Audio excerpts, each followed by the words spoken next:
give him a mask, and he will tell you the truth. Nachi free.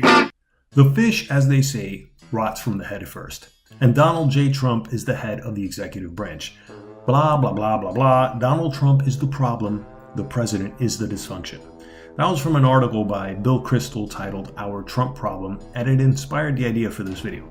Considering how much misinformation and even disinformation fuels the never-ending political divide in our country, which then boils over into needless protests and even murderous hatred, it's imperative to avoid misleading, unverified information.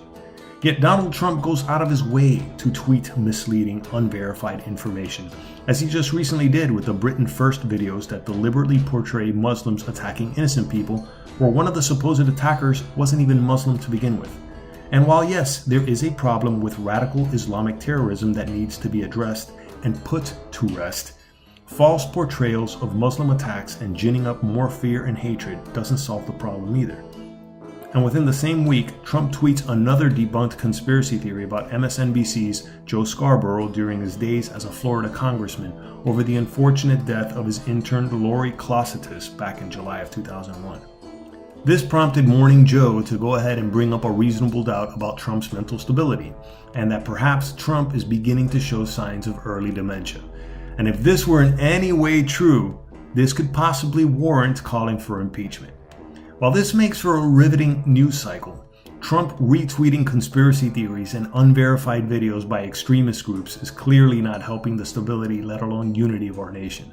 These are the tactics reminiscent of third world dictators.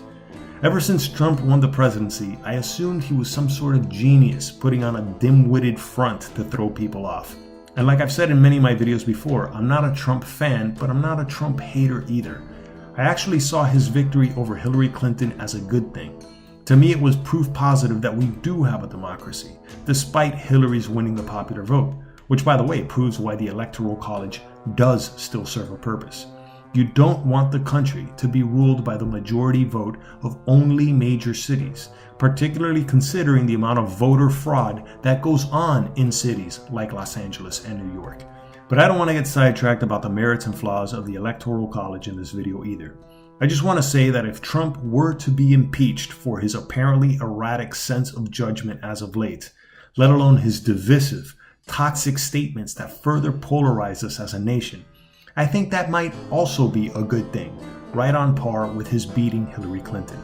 Because it's bad enough when much of the political tribalism and instability going on in our country is thanks to the misinformation by mainstream media outlets and Hollywood elites. But now we have a president who actively engages in disinformation, which is even worse than mere misinformation. And the worst part about it is how many people will still support and excuse him no matter what Trump does, as if he's playing some elaborate chess game for the benefit of our nation and the world at large. I say bullshit. Trump is mostly winging it with just enough information to cover his ass every step of the way. He's clearly not stupid, and I don't think he's a racist either. He might be a discriminating, opportunistic, dog-whistling bigot perhaps, but he's clearly not an anti-Semitic white supremacist. I just wish more of his die-hard supporters would wake up to the fact that Trump is not keeping the health and stability of our country in mind either, not even that of his most ardent supporters. You'd be the first ones he'd turn on the day you'd express any doubts about his performance as president. For whatever this US tax-paying, voting constituents' opinion is worth, we need to keep Trump in check, even if it means chopping the head off this flailing fish before it rots our nation any further. Thanks for watching. If you enjoyed this video, please share it or hit the like button, or subscribe and click the bell to be notified of upcoming videos. And if you'd like to support this channel, please consider buying a t-shirt or some merchandise in the links below, or by monthly subscription via Patreon for as little as $1, or a simple one-time donation at paypal.me/homegrown.